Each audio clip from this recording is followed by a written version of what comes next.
overlooked potential. The conference room of Nexus Innovations buzzed with anticipation as the quarterly review meeting approached its conclusion. The sleek glass walls reflected the Seattle skyline, a fitting backdrop for a company at the cutting edge of predictive analytics software. The CEO, Elliot Winters, surveyed the room with a critical eye as the last presenter gathered her materials. And finally, we'll hear from our newest engineering intern, announced Vivian Porter, the HR director, with a practiced smile that didn't quite reach her eyes. Dahlia Reeves will present her initial findings on the user interface optimization project. A slender young woman with copper-brown hair pulled back in a practical ponytail approached the front of the room. Unlike the other employees in their tailored business attire, Dahlia wore a simple blouse that had seen better days and slightly worn slacks. Her hands trembled slightly as she connected her laptop to the projector.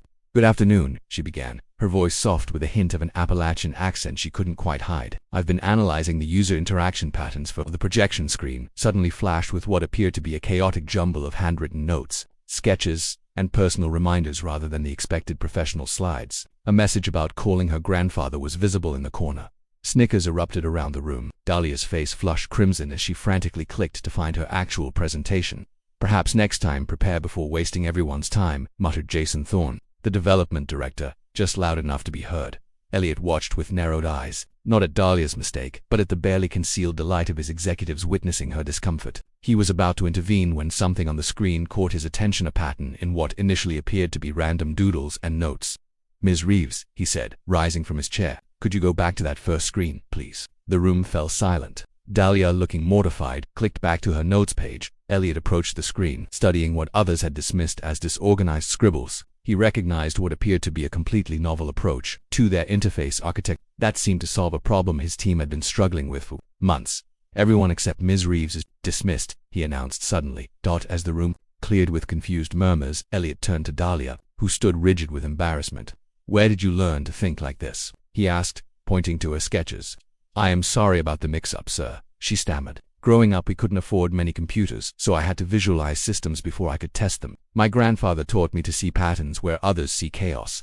Elliot nodded slowly. "The timber mill family from eastern Kentucky." Dahlia looked surprised. "Yes, sir. How did you know?" "Just a guess," he replied, though something flickered in his eyes. "Everyone here thinks in the same Silicon Valley patterns, but you see things differently." He gestured to her notes. "This approach to the user navigation flow, it's unconventional, but it might solve our retention problem. The team has been too focused on industry standards to see it." For the first time, Dahlia stood a little straighter. "My grandfather always said solutions hide where people aren't looking." Elliot smiled slightly. "Tomorrow morning, my office, 8 a.m. Bring these notes, the actual ones, not whatever presentation they wanted you to make. I think you might be exactly what Nexus needs right now." As Dahlia gathered her things, still processing what had just happened, Elliot watched her with a thoughtful expression. There was something familiar about her approach, something that stirred distant memories he'd long buried. Beneath his success, what neither of them realized was that this awkward first presentation would be the catalyst for changes that would transform not just Nexus Innovations, but both their lives in ways neither could imagine. The second chance word of Dahlia's private meeting with CEO Elliot Winters spread through Nexus Innovations like wildfire. By noon the following day, speculation ranged from her imminent termination to wild theories about nepotism. Few considered the possibility that her unconventional thinking might actually be valuable. "You can't be serious." Jason Thorne's voice carried through Elliot's office door despite his attempt to keep it lowered. "The Palmer account is worth millions. We can't put an inexperienced intern on it, especially one who can't even manage a basic presentation." Dahlia sat in the reception area outside, clutching her notebook filled with the same chaotic notes that had caught Elliot's attention. She pretended not to hear, though each word landed like a small stone against her confidence. Inside the office, Elliot remained unmoved. "The Palmer project is failing precisely because we're approaching it conventionally. Their manufacturing systems are outdated, and our standard analytics framework isn't adapting. We need someone who understands how to work within limitations." "And you think some girl from the backwoods is the answer?" Jason's tone was incredulous. "That girl designed an interface solution using principles I haven't seen since my early days coding on systems with a fraction of today's processing power," Elliot replied coolly. "When resources are limited, creativity flourishes. The team has 3 weeks to incorporate her approach, with her as project consultant."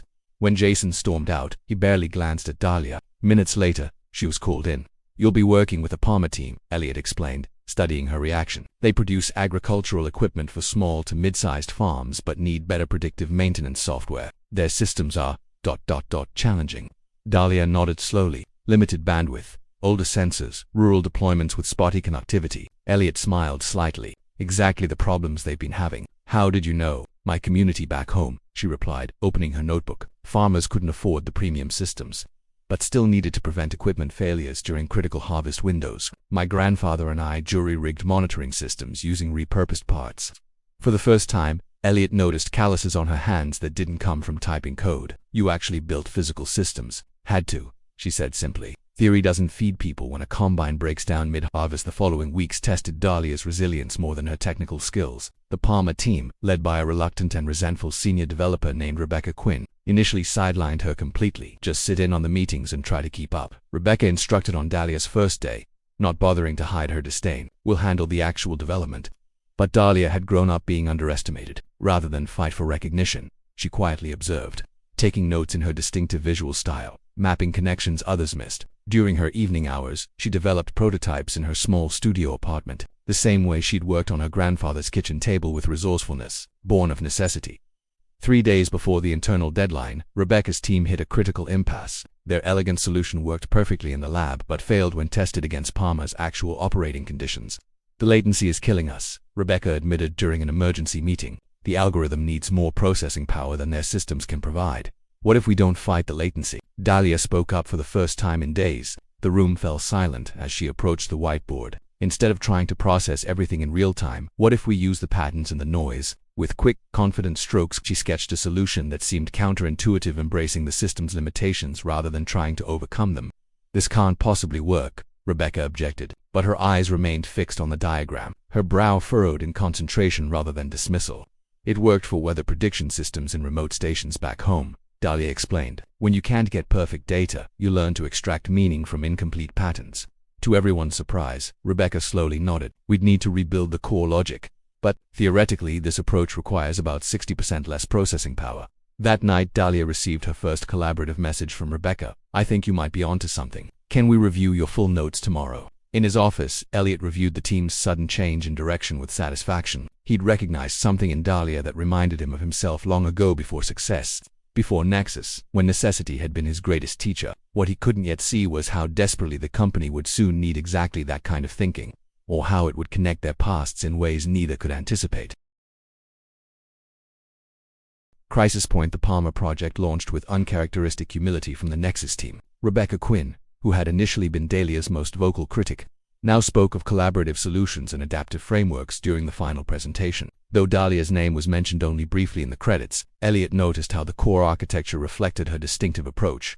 2 months later, on a rain-soaked Seattle morning, the crisis began with a simple notification. System-wide anomaly detected. By noon, Nexus's headquarters had transformed into a war room. Their flagship products, the Predictive Analytics, a platform that powered everything from supply chain management to financial, were forecasting for over 200 Fortune 500 companies, was generating increasingly erratic results. Client calls flooded in as critical systems made nonsensical predictions, threatening millions in losses.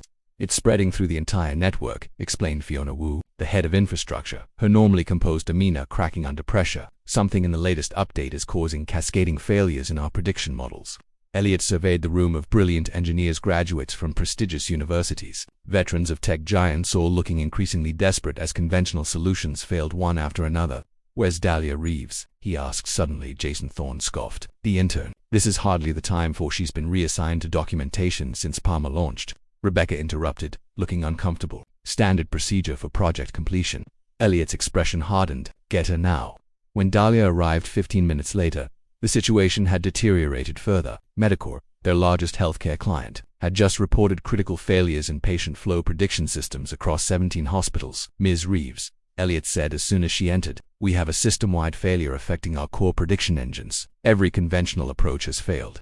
The room fell silent as all eyes turned to the young woman who still carried her notebooks rather than a tablet. If she was intimidated by the sudden attention from Nexus's senior leadership, she didn't show it. May I see the error patterns? She asked quietly. For the next 20 minutes, Dahlia studied the data, scrolling across multiple screens. While others saw only catastrophic failure, her expression gradually shifted from concentration to something approaching recognition. It's not a code failure, she finally said. It's an environmental response. What does that even mean? Jason demanded. Dahlia approached the main display. Your systems are designed for ideal conditions, clean data, consistent inputs, but the real world isn't clean. She pulled up a satellite weather map, There's been unusual solar flare activity this week, creating small electromagnetic anomalies. Your standard systems ignore this as background noise. But the anomalies create patterns that compound through prediction models. Rebecca finished, understanding dawning, like weather affecting old radio signals. Dahlia nodded. Where I grew up, we couldn't just replace equipment when environmental conditions changed. We had to adapt. She opened her notebook, revealing diagrams that seemed prepared for exactly this scenario. Your system needs resilience protocols that recognize environmental variables, not just data variables. Implementing something like this would take weeks. Jason objected. Not if we apply it as a filtering layer rather than rebuilding the core, Dahlia countered. She looked at Rebecca, similar to how we approached Palmer's latency issues. For the next 18 hours, Dahlia led a small team implementing what she called a noise interpretation framework, essentially teaching the system to find patterns in what it previously dismissed as interference. While the solution seemed counterintuitive to engineers trained to eliminate noise, Dahlia's approach embraced the chaos, using it as an additional data source rather than an obstacle. By dawn, Medicore's systems stabilized first, followed gradually by other clients. The catastrophic failure had been averted, though the final cost in client confidence remained to be calculated. As the crisis team finally dispersed for a few hours of much-needed rest, Elliot found Dahlia alone in the conference room, organizing her notes. That wasn't just theoretical knowledge, he observed. You've dealt with system failures under pressure before. Dahlia looked up, exhaustion evident in her eyes, but also a quiet pride. The winter I was 16, a blizzard knocked out power to 3 counties back home. The hospital generator failed, and they had patients on ventilators. She closed her notebook. My grandfather and I rigged a backup system using parts from his old truck and solar panels we'd been experimenting with. Not elegant, but it kept people alive for 36 hours. Elliot studied her with new understanding. Your grandfather sounds like a remarkable man. He was, she said softly. He passed last year, but he's the reason I applied to college, then here. He always said solutions exist everywhere if you're willing to look beyond where everyone else is searching. Something in her words resonated deeply with Elliot, stirring memories he'd long suppressed. Dahlia, he said carefully, was your grandfather's name Winston Reeves? Her surprise was evident. Yes. How did you? I think it's time we had a proper conversation, Elliot replied. Because if Winston Reeves was your grandfather, then our meeting isn't the coincidence I thought it was. As they left the conference room, neither was aware that this crisis had not only saved Nexus, but was about to reveal connections between their lives that would reshape both their futures in profound and unexpected ways. Asterisk recognition and revelation. Executive dining room sat empty in the pre-dawn hours as Elliot ordered coffee for himself and Dahlia. The crisis had been averted, but the revelation hanging between them seemed almost as momentous. I grew up in Pinecrest, Elliot began, watching recognition flicker across Dahlia's tired face. That's barely 30 miles from my hometown, she said. Elliot nodded. My father worked the coal mines until the accident that left him unable to work. We were on the brink of losing everything, our home, what little we had. He paused, the memory still sharp despite decades of distance. Your grandfather owned the hardware store, and the repair shop behind it, Dahlia added softly. He fixed everything for everyone. He did more than fix things, Elliot said. When the bank was foreclosing on her house, Winston Reeves paid our mortgage for 6 months. Anonymously, I only found out years later when I came back to settle my parents' estate. Dahlia smiled sadly. That sounds like him. He never talked about helping people. He just did it. He gave me my first computer, Elliot continued. An old refurbished thing he'd rebuilt from parts. Said I had the right kind of mind for it. He looked at Dahlia directly. He changed the course of my life, and I never properly thanked him. Is that why you singled me out after the presentation disaster? Dahlia asked, sudden understanding in her eyes. Elliot shook his head. I had no idea who you were until just now. I recognized something in your approach, the same practical ingenuity Winston showed me all those years ago. The connection is ... remarkable. The days following the crisis transformed. Dahlia's position at Nexus, her noise interpretation framework became the foundation for a more resilient version of their core product. What began as an emergency fix evolved into a competitive advantage systems that could operate reliably even in unpredictable conditions. At the company-wide meeting announcing the new direction, Elliot did something unprecedented. He gave Dahlia full credit, inviting her to present the technical overview herself. Our newest approach embraces variability instead of fighting it, she explained to the assembled staff, her confidence growing with each word. By looking for patterns within what we previously dismissed as interference, we've created more adaptive systems. Watching from the side of the stage, Elliot saw not just a promising engineer but a reflection of the path not taken had his life circumstances been different. Had he maintained the connection to his roots that Dahlia had. The announcement that concluded the meeting stunned everyone, especially Dahlia, effective immediately. We're establishing a new division focused on accessible technology for underserved markets, Elliot declared. Dahlia Reeves will lead this initiative as Director of Adaptive Solutions. The whispers were immediate. An intern promoted to director. Jason's face reddened with barely contained objection, while Rebecca gave a small, approving nod. Later, in Elliot's office, Dahlia confronted him directly. I'm grateful, but I don't want charity because of your connection to my grandfather. This isn't charity, Elliot replied firmly. It's recognition of the perspective we've been missing. The crisis showed me that Nexus has become too removed from the real-world conditions most people navigate. We need leadership that understands how to create technology that works for everyone, not just those with the newest devices and fastest connections. He handed her a proposal outlining the new division. Your grandfather helped people because he understood their actual needs, not what someone in a distant office thought they should need. That's the philosophy I want at the core of this company moving forward. As Dahlia reviewed the document, Elliot added quietly, consider it my way of honoring Winston's legacy and ensuring Nexus remembers its own humble beginnings. Transformation. 5 years passed with remarkable swiftness. The Adaptive Solutions division that began as Elliot's seemingly impulsive announcement had grown to become nearly a third of Nexus's business. Under Dahlia's leadership, they developed technologies specifically designed for regions with limited infrastructure, rural communities, developing nations, disaster-affected areas, markets the tech industry had largely ignored as unprofitable. On the anniversary of the division's founding, Elliot and Dahlia stood together on the roof garden of the newly completed Nexus Center for Accessible Innovation. Winston would have loved this view, Dahlia remarked, looking out over the Seattle skyline to the distant mountains beyond. Elliot nodded. And he would have been proud of what you've built, for patents, technology in 17 countries, and actual impact where it's needed most. We've built, Dahlia corrected him. None of this would exist if you hadn't seen something worth salvaging in that disastrous first presentation. The rooftop had been set up for the evening's celebration, the launch of their most ambitious project yet, a decentralized healthcare monitoring system designed specifically for remote communities, inspired directly by the jury-rigged solution Dahlia and her grandfather had created during that long-ago blizzard.